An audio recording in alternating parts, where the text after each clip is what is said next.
Hello everyone. Today I have here with me Coşkun Yorulmaz. He is a Turkish lawyer who has contributed to numerous international reports and articles on the human rights situation in Turkey. And he is also a frequent speaker at international events about the same subject, and he's currently living in exile in London. He is one of the authors of Erdogan's Civil Death Project, Persecution of the Hizmet Movement in Turkey, which was released on October 15, I believe. Hizmet here refers to Gülen movement inspired by late Muslim cleric Fethullah Gulen. The book's description on Amazon says, and I quote, "Because Hizmet called into question their unethical values and anti-democratic maneuvers, Erdogan and AKP moved to isolate, denigrate, marginalize, dismantle, and suppress Hizmet. This included oppressing anyone opposing the government as associated with the movement, even if they were not, as a way of being rid of them. Following the shadowy 2016 coup attempt, the government radically escalated its systemic oppression with mass arrests and detentions, initiating a lawless process that suppressed fundamental human rights like freedom, security, and the right to a fair trial as state policy, sidelining international law and Turkey's internal law." And other authors, scholars, and legal professionals call the volume insightful, brilliant, and it is careful, thoroughness together offer a key instrument with which the outside world can better understand the simple and complex horrors associated with Erdogan's despotic regime. And international human rights observer Andrea Baron also says, an outstanding book describing the devastating effect Erdogan's attack on the Gülen movement has had, not only on the innocent victims of his hate campaign, but also on the freedom, democracy, and prosperity he promised in his early years. And Johan Heymans, together with Johan van der Noot, the former Deputy Prime Minister of Belgium, a harrowing and meticulously documented analysis of President Erdogan's campaign to eradicate the Hizmet movement. Now I want to hear from you. What is this book about? What are you trying to tell the world?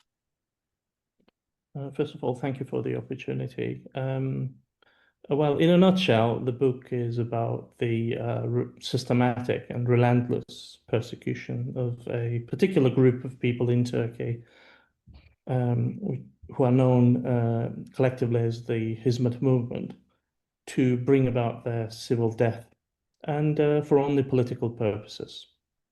And who are those people? What is Hizmet Movement in your words? We report on it as Gülen movement, but you choose to refer to it as Hizmet Movement in this book.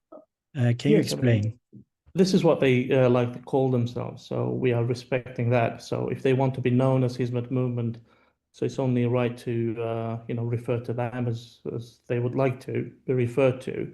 And it's a Hizmet Movement is a global and civic initiative, and it's driven by volunteers.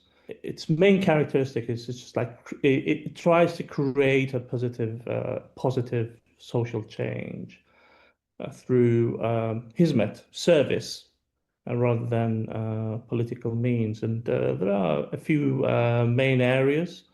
The main driver is education, so they establish schools and other educational centers worldwide. And they're very strong advocates of interfaith and intercultural dialogue. And through their many centers across the world, they actively try to build bridges between different religions and ethnic communities. And there is a humanitarian arm as well, so they are operating charities, which like disaster relief organizations. And of course, there is finally, it's a very inclusive and tolerant group of people. And I mean, they promote universal values like service, education, and peace, and they like to collaborate with people from other backgrounds and beliefs as well. So this is how I see Hizmet movement. And this movement was inspired by late Muslim scholar Fethullah Gulen. Who was Yes, Fethullah Gulen and what did he teach?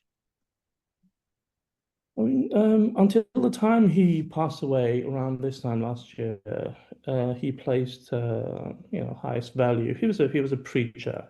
He was a cleric. He was a Turkish imam, and he retired as an imam actually. And until the time of his death, he placed the highest value on service to humanity, basically. That and he was preaching that the most meaningful way to express one's faith is through positive action, like building schools and providing humanitarian aid and contributing to the society that you live in.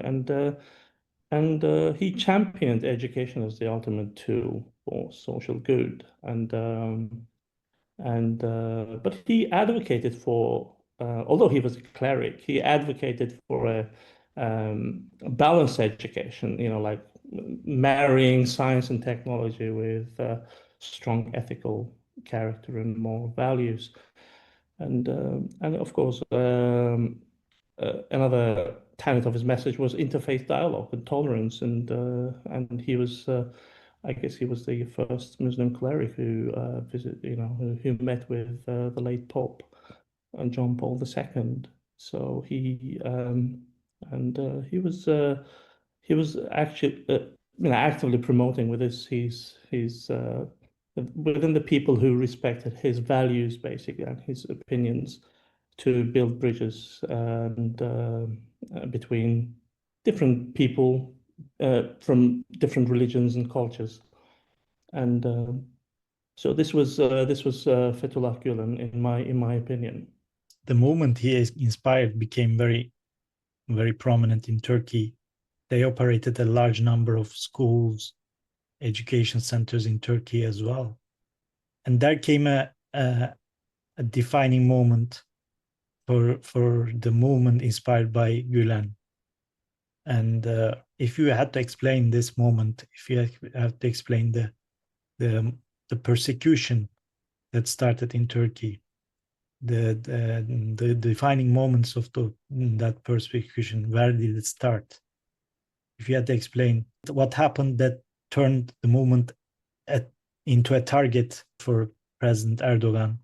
Yeah, the thing is, it's just like President Erdogan and Fethullah Gulen, they came from very different, although they're based in a Sunni Turkish population.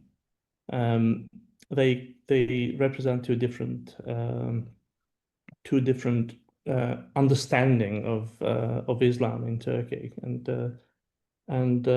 so as like I said before, Fethullah Gulen thought that you could bring the social change in Turkey through education and positive action, whereas President Erdogan thought it would be only possible through politics. And at one point, they seemed very close, but I don't see it that way. I mean, I thought they were still very different from one another, but we are talking about the time of the mighty generals and who were pulling all the strings in Turkey, and the judiciary being a club belonging to a certain group of people. And so when Erdogan, starting from 2003, decided to change this system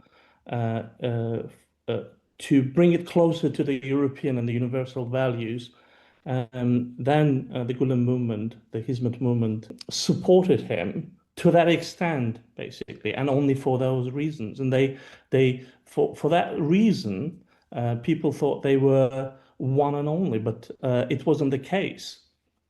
And of course, this was just a perception. So I think the first rift happened when during the Gezi Park protests in 2013, all of a sudden these protests erupted all across Turkey, and people although seemingly they were protesting the building of a shopping mall in the heart of Istanbul, but it was, of course, it went deeper than that, the problem. So actually, people were protesting against Erdogan's slow but sure drift into authoritarianism. And at that point, and many people were killed during the protests, thousands of people were arrested.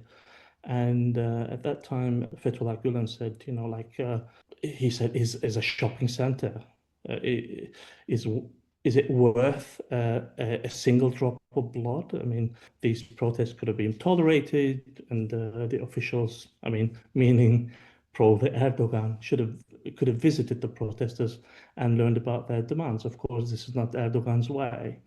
He, he likes to rule with an iron fist, and so that was the first drift between Erdogan and the Hizmet movement. And then, of course, it was the graft operations of late 2013, December 2013. Government ministers and even the son of Erdogan himself was implicated. And of course, this was a point of no return for Erdogan. So he had to fight for his political future, and he blamed that the Hizmet movement was behind these graft operations, and this is what he said. It was a judicial coup. I mean, the prosecutors and the judges were trying to topple down his government, but of course, it was just it was just a graft operation, and the evidence against the people who were implicated was damning, and but after then things changed, and of course in 2016. There was this failed coup attempt in Istanbul and Ankara, and so Erdogan, for many people, it's a false flag operation, and Erdogan blamed it on the Gülen movement. He said Gülen, the Hizmet movement, was behind it. There was no parliamentary investigation or court. They were the hearings, they were behind closed doors, and of course Fethullah Gulen said, well, I am open for an international commission to investigate the coup attempt, and if they find that anyone who's slightly associated with me is behind this, I am ready to go back to Turkey and face the consequences. But of course, it never happened. There was never a serious investigation into the failed coup attempt. And of course, these are the three most significant dates or events which define the relationship between the Hizmet movement and President Erdogan and his party. What would you say changed for ordinary people, for ordinary followers of Gülen, for ordinary Hizmet movement participants after the failed coup of 2016? Before talking to you, I did a little bit of a research, and I came across certain, you use the word politicide, certain crackdowns that could be called politicide in recent history. And apart from of course, the atrocious human history of genocides, politicide is a bit of its own kind, and the scale of which Hizmet is and Gülen movement is being subjected to it, the longevity, the scale of it is akin to some 20th century crackdowns like the ones of Stalin that included more deaths, and the ones of, for instance, the Indonesia crackdown of, I think, President Sukarno. And there are a few examples that had thousands of deaths, but the longevity and the witch hunt nature of the current one, I didn't see it anywhere. So what changed? How, as an ordinary, how ordinary Hizmet members were affected after 2016? How would you describe it? Well, I think the things, because I was there. I mean, I used to live in the UK, so I went back to Turkey in 2014, and this was and the targeting of the Hizmet movement was in full swing, and I could see that things were actually changing back then. So all of a sudden, Hizmet movements, as early as 2014, early 2014, they realized that they were actually replaced. They actually replaced the PKK as the public enemy number one, and there was this relentless media campaign against them, and schools were being closed, um, and the laws were being changed, amended to facilitate the targeting of the Gulen movement. But of course, and there was this hate speech going on every day and everywhere because Erdoğan was already controlling most of the media. But I mean, but of course, looking back, I mean, what happened after uh, July 2016, it can't be compared to anything else, really. I mean, first of all, um, Erdogan's declared a state of emergency, and that gave him the power to rule the country with administrative decrees, which means he could, these decrees, they weren't subject to parliamentary scrutiny, and he started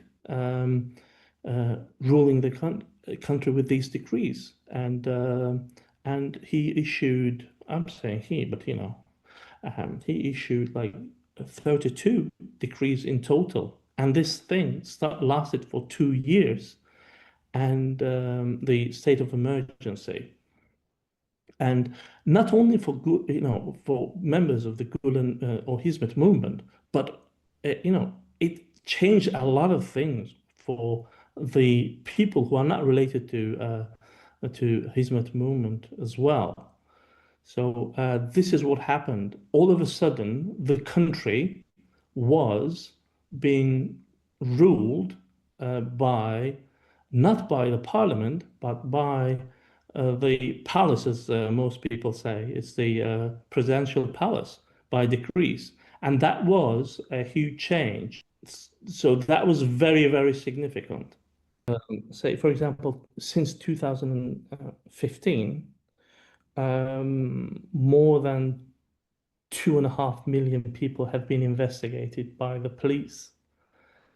And in a country of 80 million, 2 million, more than 2.5 million citizens were investigated for terrorism offenses. That's a huge number. That's a mind-numbing number. More than 650,000 of them, they were uh, charged, and they were tried, and nearly 400,000 people were convicted for being a member of an armed terrorist organization, which was Hizmet movement, and we have more than 3,500 people were under the age of 18, not necessarily from Hizmet movement, but still. And immediately, with these state of emergency decrees that I was talking about, you could every state of certain state of emergency decrees, they consisted a list of public servants which were being dismissed from their positions. And to date, more than 150,000 public servants have been purged from their positions. And we are talking, when I say positions, I'm talking about hundreds of different positions, not only from the police or the judiciary, or teachers. I'm talking about chefs. I'm talking about drivers. I'm talking about nurses. And I'm talking about ambassadors as well. So it was a huge array of people who were being purged of their positions in the government. And not only that, the government started closing down institutions by these emergency decrees, like legal entities. When I say legal entities, like companies, schools, hospitals, newspapers, radio stations, charities, and nearly 4,000 of them, they were closed down, um, in a huge blow to the civil society. Um, and these are, I mean, there is a reason why we say it's a politicide, because you are purging a group from all of the society, from their posts and, from their positions, and you are putting them on target, basically, and that's why we use that word specifically. If you had to pick a story from among all those stories, one person's, a family story, whose account captures the pattern that you wrote in the book, and who would be them, and what happened to them, if you tell the audience step by step what happened to them? It's, you know what? It's very difficult because there were so many heartbreaking stories, and they still continue to come out, basically. Yeah. Just today, I saw a fellow Turkish lawyer being dismissed from prison, skin and bones. Yeah. And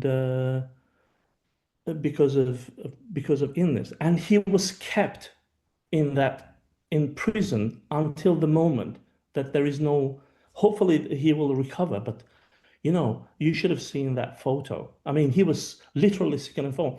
The sort of photos, I'm sorry, but the sort of photo that you would see in a concentration camp. Okay, so it is happening as if we talk. But and for me personally, I think it was the story of a particular lady teacher, and Halime Gülsu. Yeah. And this lady teacher, she gets arrested in February 2018 because she was selling food to in a fair, to raise enough money so that she could send money to the children of people who were also dismissed like her, from their positions. And she was arrested and she was put in jail, but she was suffering from a very serious and deadly autoimmune disease. And I have read her letters to the prison administration, literally pleading with them, just saying, look, this is very serious. I haven't taken my medication and this will kill me. And they are taking her to the hospital. The doctors are saying, well, she's fine. And then the prison administration taking no notice of her, and they are treating her as if she's lying, whereas this young lady teacher, who has a condition, that's a fatal condition, of course.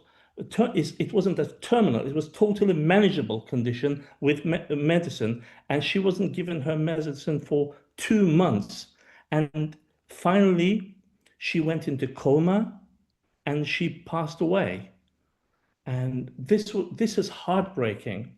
There was one of the most unnecessary deaths, yeah, but it was just because the prison administration, the public prosecutor, the doctors couldn't care less about a person's life.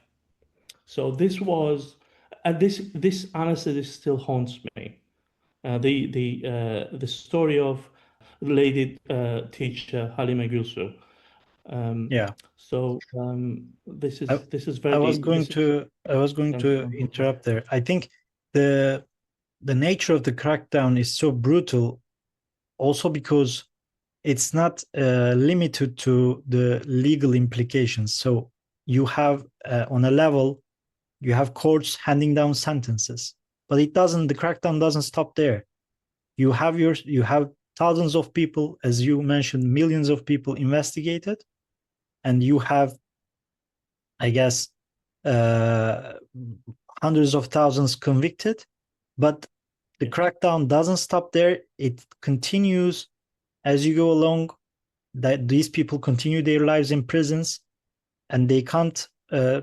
If they're ill, they're not treated, and until the point that they have to succumb to that illness. And thinking of this, like, if they're in prison, they're treating them in prison like this. The outside world is hostile to them as well, I guess. What would you say about that? I think that's why you use the word civil death. Yes.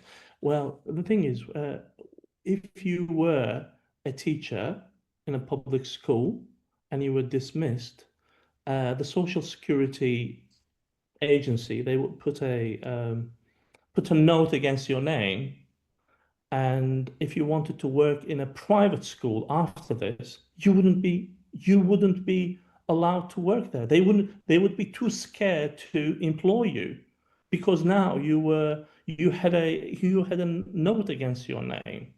So we have seen, I mean, there's stories of like F-16 pilots selling pizzas in Turkey.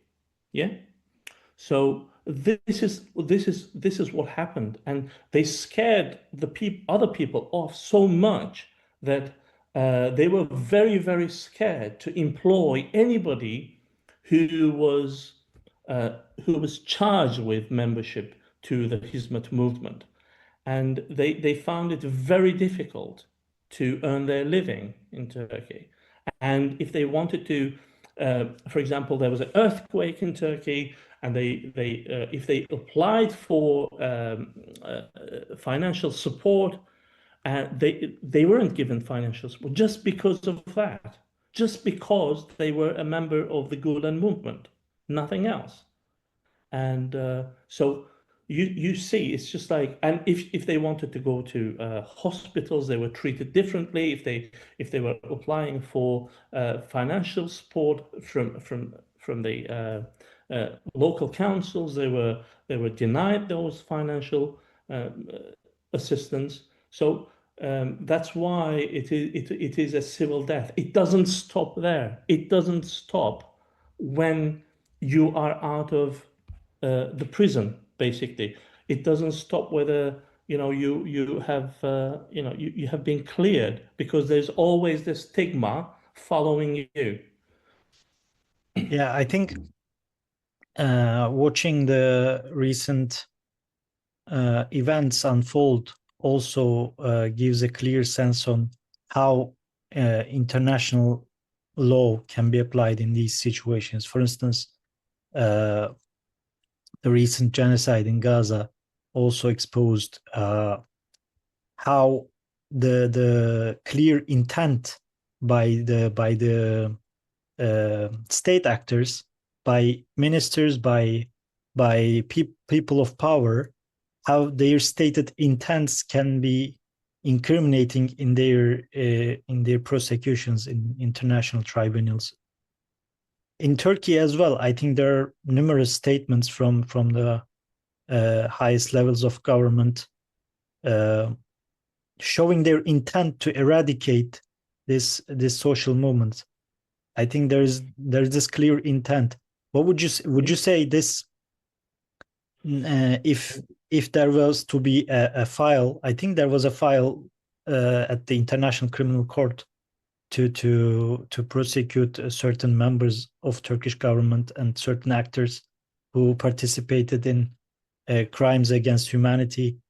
Would you say their statements constitute incriminating evidence against them?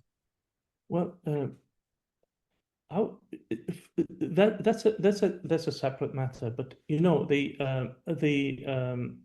the targeting of the Hizmet movement, of course, it came from the very top to the bottom. Okay, so it was pushed by the president himself and his government and other institutions that are you know that he runs basically.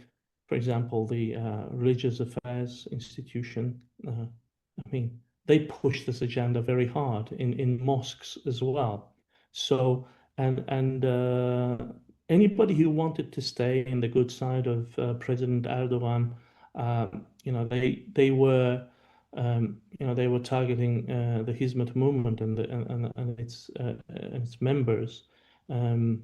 In the worst way possible. And there was this MP who was saying, well, they will rue the day that they were born.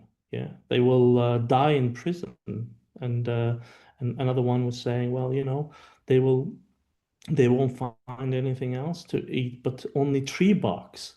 So that made it very clear that it was the government's intention just to strip these people of all their civil rights, working, and all other human rights as well. And this is what happened. But we are talking about, of course, only imprisonment, and we need to talk about torture. Yeah, Yeah. It was rife, especially in the very first days after following this coup attempt. And of course, disappearances. A lot of people have been disappeared. Yeah, some of them, they weren't heard of ever since. And of course, these are the things. And of course, we are talking about black sites, and people were taken to detention facilities known as black sites. Nobody knew where they were, and they were outside the jurisdiction of the courts, of the police, of the prosecution, and they were being held there. Only a few years ago, there was this People's Court held in Strasbourg by Turkey tribunal, and I heard the statement of I think a fellow Turkish lawyer, basically, who was held in one of those uh, uh, black sites, and he was tortured. Yeah. So these are the things, these are the things that can bring anybody, if done systematically and relentlessly, bring to the attention of the International Criminal Court, basically. If a viewer wants to have a deeper understanding themselves of the situation, you've studied this and you've been participating in international conferences about the humanitarian situation in Turkey. What would your recommendation to a viewer who wants to understand deeper this situation themselves? What's the first document or ruling they should read to understand what's going on in Turkey? Well, I wouldn't point out to a a particular document who would be, all inclusive of the problems that we are talking about. But for that, I think they will have to refer to our book. But the this the persecution of the Hizmet movement is very well documented by very important human rights bodies, like the UN nations human rights bodies, and they working groups, for example, rapporteurs, and um, they they gave quite a few decisions regarding different things, like the violation of due process, for example, if I need to be a bit, uh, technical, and for example, arbitrary detention. Yeah, you're detaining somebody for no lawful reason, and of course, like the Committee Against Torture that's part of the UN, and they provided a lot of documents about that, and special rapporteurs, for example, on judges and lawyers, they prepared quite a few reports. And of course, not only that, but the Council of Europe, of which Turkey is a member, they prepared quite a few reports on Turkey, starting from as early as 2016, basically, and like Venice Commission as well. So if you really want to understand what was going on from a technical, from a legal point of view, I think anybody who has any interest in the matter, they can go and read these reports, these resolutions, these decisions, and of course, the European Court of Human Rights decisions. There are quite a few decisions as well coming from the European Court of Human Rights. They can refer to those to have a deeper understanding of the issues surrounding Hizmet movement and the persecution of Hizmet movement. What outcome are you asking for inside Turkey for the resolution of this situation, the humanitarian crisis in Turkey? And what would you like to see internationally happen to address this situation? Well, internationally, I think the international bodies, the international community is quite aware of what's going on in Turkey. Uh, uh, they're aware that there is a huge problem in Turkey. There is a huge slide into authoritarianism in Turkey, and but sometimes this is the feeling that I get. I mean, when we are talking about arbitrary detentions, when we are talking about mass detentions, when we are talking about ill treatment of prisoners, we are not talking about things in the past. These are happening now. These are still happening. Every day, an average of 40 people are still being detained uh, uh, for their association with the Hizmet movement. So this is an ongoing issue. The international community should treat it as such. I know there are more pressing issues. There may be more. I don't know whether I don't know whether you compare human rights violations, but there are other issues as well. I know what's going on in Sudan. There is the heartbreaking. I mean, the genocide in Gaza and Ukraine as well. So there are issues. There are seemingly maybe bigger issues, but the issues surrounding Hizmet movement and its followers in Turkey is very, very serious, and it is ongoing. This is what I would want the international community to understand and maybe give more attention to, or offer more attention to the subject. And for domestically, I really I think the Turkish people are starting to understand that this wasn't an issue about um, Hizmet movement. It wasn't. It was just a group of people trying to gather more power in Turkey and stay in power indefinitely. And this is what we are seeing, and we are seeing this every day. So I think the Turkish people will I think they are starting to realize that it was just about political power and the government would never stop with Hizmet movement. Yeah. And And you think this realization will eventually, hopefully, bring about a change in Turkish political atmosphere that will lead to an amelioration of the situation of Gülen movement members? I'm normally a very optimistic person, uh, but I have to look at it very reasonably. Okay, and I have to say, President Erdoğan and his governments, they have transformed the Turkish system.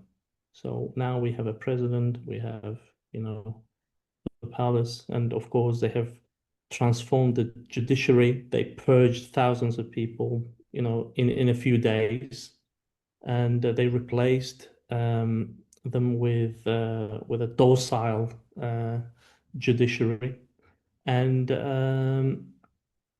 of course, you know better than I do this situation, the media situation, and so it would be very, very difficult. I'm very optimistic that things will get better eventually, but it would be difficult. But I'm very optimistic. I'm still very optimistic that somehow Turkish people will realize that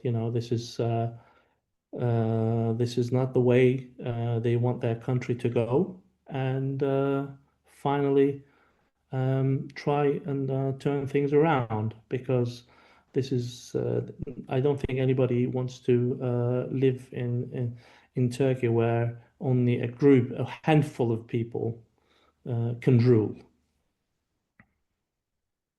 Thank you very much, Mr. Coşkun Yorulmaz, for your valuable contribution. And I look forward to speaking to you in the future as well. Thank you very much. Thank you very much. Have a nice day, nice evening. Thank you. Okay, you too. Thanks a lot. Here's Turkish Minute. Turkish Minute. Turkish Minute. Turkish Minute. Turkish Minute. The TurkishMinute.com